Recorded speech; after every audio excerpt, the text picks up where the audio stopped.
বোন আমার, তুমি বোরখা পরো। তোমার বিয়ের জন্য কে আসে জানো?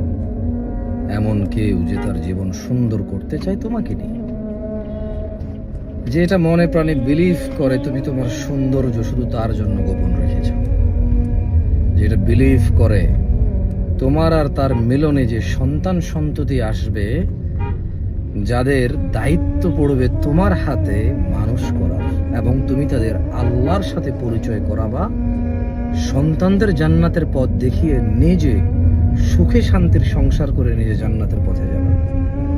তোমার বোরখা পরা দেখে এমন পুরুষ তোমাকে বিয়ে করার আগ্রহ রাখে।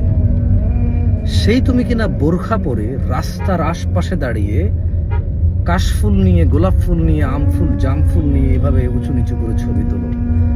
শত হাজার মানুষ রাস্তা দিয়ে পার হয় তোমার এই এই এই অসভ্যতা দেখে। সেই তুমি কিনা বোরখা পরে অবিবাহিত থাকা অবস্থায় ছেলেদের বাইকের পিছনে চড়ে চড়ে বেড়াও। সেই তুমি বোরখা পরে বিভিন্ন রকমের সিম কার্ড রেখে বিভিন্ন ছেলের সাথে সম্পর্ক রাখো। বুঝতে পেরেছি তুমি যার সাথে সম্পর্ক রাখো তার আমার মতোই দাঁড়িয়ে আছে, দেখতে বড় পাঞ্জাবি পরে, মাথায় টুপিও রাখে, তোমাকে ফজরেও জাগায়, সে সবই বুঝলাম।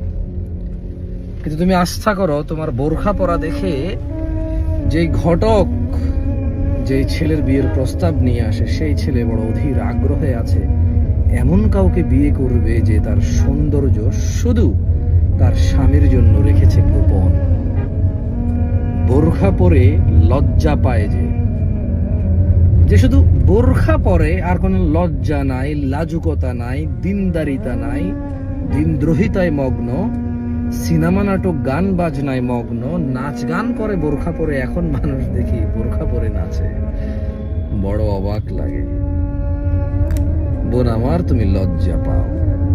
তোমাকে বিয়ের আগ্রহ রাখে এমন পুরুষ, এমন যুবক যে চায় তোমার সাথে জান্নাতে যেতে, তোমাকে নিয়ে সুখের সংসার করে আখেরাতে নিজের সন্তান সন্ততিকে আল্লাহর দ্বীনের উপর প্রতিষ্ঠিত করার প্রবল ইচ্ছায় যে ইচ্ছুক, সে তোমায় বিয়ে করার বিয়ের প্রস্তাব দেয়।